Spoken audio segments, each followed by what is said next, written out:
Good morning everyone, स्वागत है आप सभी का बैंकिंग अपडेट में। तो दोस्तों, आज से अगर देखा जाए तो हमारे पास जो है 17 डेज बचे हैं आईबीपीएस क्लर्क को लेकर। अब यहाँ पर जो आपकी कंडीशन है वो डू और डाई कंडीशन है, यानी करो या मरो।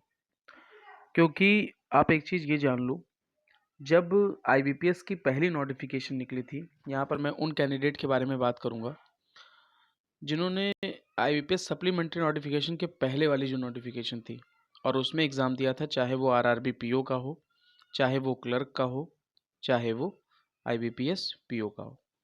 तो उस टाइम पे जो भी एस्पायरेंट्स एग्ज़ाम दे के आए थे वो सब कॉन्फिडेंट थे कि हमारा जो प्री है वो निकल जाएगा।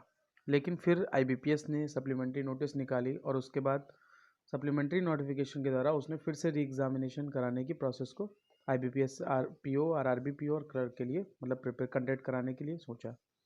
अब यहाँ पर एस्पायरेंट्स जो थे पहले जिन्होंने एग्ज़ाम दिया था वो सब कहीं ना कहीं थोड़ा सा उनका जो मोरल है यानी डिमोटिवेट आप कह सकते हो, थोड़ा सा डाउन हो गया। क्योंकि उनको उस टाइम पे कॉन्फिडेंट था कि यार मेरा एग्ज़ाम जो है क्रैक हो जाएगा। लेकिन अब थोड़ा सा कहीं ना कहीं कट ऑफ की रेंज को कुछ कह नहीं सकते हैं, क्योंकि अभी एग्ज़ाम ही होना बाकी है। उसके बाद क्या पॉसिबिलिटी बनेगी ये तो कोई पहले से कह ही नहीं सकता है। कुछ ऐसे भी कैंडिडेट हैं, एक हमारे चैनल के सब्सक्राइबर हैं जिनसे मेरी बात हुई थी। उन्होंने अभी हाल ही में मतलब एसबीआई क्लर्क का एग्ज़ाम दिया था, तो वो काफ़ी टाइम से कॉन्फिडेंट थे कि मेरा एसबीआई क्लर्क सर प्री जो है क्वालिफाई हो जाएगा। और अगर जैसे वो बेसिकली यूपी से बिलोंग करते हैं तो उन्होंने यूपी से फॉर्म भरा था, लेकिन यूपी की कट ऑफ में वो नहीं आ पाए थे और दिल्ली की कट ऑफ के हिसाब से उनके जो नंबर थे वो बढ़िया थे, मतलब उस हिसाब से वो क्वालिफाई थे। तो कहीं न कहीं उनको भी जैसे मतलब जो एक कॉन्फिडेंट था कि हमारा जो एग्ज़ाम है एसबीआई क्लर्क का प्री निकल जाएगा, लेकिन ऐसा नहीं हुआ। तो वो भी एक तरीके से डिमोटिवेट हो गए। अभी हाल ही में उनसे मेरी बात हुई थी तो उन्होंने कहा था सर अब मेरा फ़ोकस जो है आईबीपीएस क्लर्क को लेकर है और उसी के कारण जो है उसी में जुटे पड़े हैं। तो ऐसे कई सारे एस्पायरेंट्स हैं जो पहले भी एग्ज़ाम दे चुके हैं एसबीआई क्लर्क, जिनका नहीं क्लियर हुआ। तो कहीं न कहीं उनका मोरल जो है डाउन हो गया। फिर आईबीपीएस ने जो अपनी सप्लीमेंट्री नोटिफ़िकेशन निकाल दी, उसका तो फिर अलग ही मतलब हिसाब-किताब बन गया। अब सवाल ये है कि उनके लिए बचा क्या है?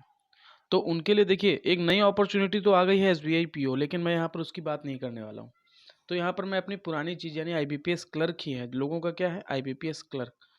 आईबीपीएस क्लर्क पे ही आपको कॉन्संट्रेट करना है। इसीलिए मैं कह रहा हूँ कि करो या मरो, मतलब डू और डाई कंडीशन है आपके लिए। आपको करना ही करना है। ये जो लास्ट के 17 डेज़ है, मैं इस वीडियो में आपके साथ कोई स्ट्रेटजी नहीं शेयर कर रहा हूँ। कोई आपको प्लानिंग वीडियो नहीं बता रहा हूँ, हमको ऐसे करना है, आपको ऐसे करना है, नहीं। आपको समझदार हो कि आपको क्या करना है। मैं सिर्फ आपको ये बताना चाह रहा हूँ कि आप लास्ट 17 डेज़ में बहुत कुछ कर सकते हो, अगर आप चाहो तो। अगर आप चाहोगे तो। क्यों? क्योंकि आप एक चीज़ ये जान लो कि बहुत से ऐसे कैंडिडेट हैं जो पिछले 1 डेढ़ 2 महीने से तैयारी करते हुए आ रहे होंगे एक पार्टिकुलर बैंक एग्ज़ाम की, चाहे वो आरआरबी हो, आईबीपीएस हो, क्लर्क को ही चाहे कुछ लोग फोकस करे हो, या अब एसबीआई का आ गया तो एसबीआई पर लोगों का फोकस हो। लेकिन आपको उस चीज़ से फ़र्क नहीं पड़ना है। जो पहले से तैयारी करके आ रहा है उससे मतलब नहीं है। जो आपका ये लास्ट के 17 डेज़ हैं, ये आपके लिए बहुत इम्पोर्टेंट है। एक्चुअल में अगर कहा जाए तो यही ही आपका जो है आईबीपीएस क्लर्क क्वालिफाई कराएँगे। यही आपका सिलेक्शन कराएँगे। अब ये 17 डेज़ आपको कैसे यूटिलाइज़ करना है प्रिपरेशन के दौरान, ये आपके ऊपर डिपेंड है। क्योंकि यहाँ पर आपको ये समझना है कि हमको क्या पढ़ना है और क्या नहीं पढ़ना है। किसमें हमको टाइम बेटर स्पेंड करना है, जिससे हमारा एग्ज़ाम जो है प्री क्वालिफ़ाई हो जाए। क्यों? क्योंकि प्री जो है क्वालिफ़ाई नेचर है। बहुत से लोग ऐसे एस्पायरेंट्स हैं जो प्री में अच्छा अटेम्प्ट करते हैं, मॉक में अच्छा।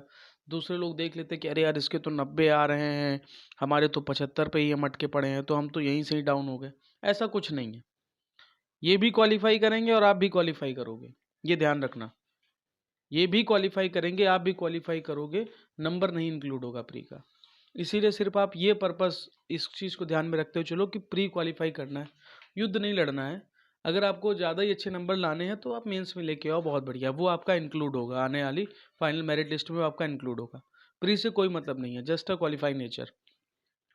अब लोग क्या करते हैं कि बहुत अच्छा देखो, प्री को क्वालिफाई करने के लिए क्या है, आपको सब कुछ मालूम है, मॉक टेस्ट देना है, कैसे अटेम्प्ट करना है, क्या करना है, अपनी गलतियों पे अपने सुधार करना है। अब सपोज़ कर लो मैं यहाँ पर एक बेसिक बात करने जा रहा हूँ कि लास्ट ईयर की कट ऑफ जो थी आईबीपीएस क्लर्क की, वो 68 नियर अराउंड गई थी अनरिजर्व कैटेगरी की। मैं जनरल कैटेगरी की बात कर रहा हूँ। ओके, 68 कट ऑफ गई थी। हम इस साल का मान लेते हैं कि तकरीबन 75 तक जा सकती है, मान लेते हैं। तो हमारे अटेम्प्ट क्या होने चाहिए? हमारे अटेम्प्ट 80 तक होने चाहिए, बस 90 नहीं बढ़ेंगे हम। बढ़ने वाले बढ़ते हैं, बहुत अच्छी बात है। जिनका बहुत अच्छा कोर कॉन्सेप्ट है, बहुत अच्छी प्रैक्टिस है, नेक्स्ट लेवल की प्रैक्टिस है, वो 90-95 तक जाता है, बहुत अच्छी बात है। लेकिन मैं एक पर्टिकुलर बात कह रहा हूँ कि आप 80 तक चले जाओ, कोई दिक्कत नहीं है। 75 तक की अगर आप 75 से 80 के बीच में अटेम्प्ट करोगे विद 100% एक्यूरेसी, तो डेफिनेट आपका प्री जो है क्लियर हो जाएगा। इसीलिए आपको प्री में कोई युद्ध नहीं लड़ना है, ना ही कोई आपको टॉप रैंक में आना है, क्योंकि उसमें कोई मतलब नहीं है ना। Pre just qualifying nature.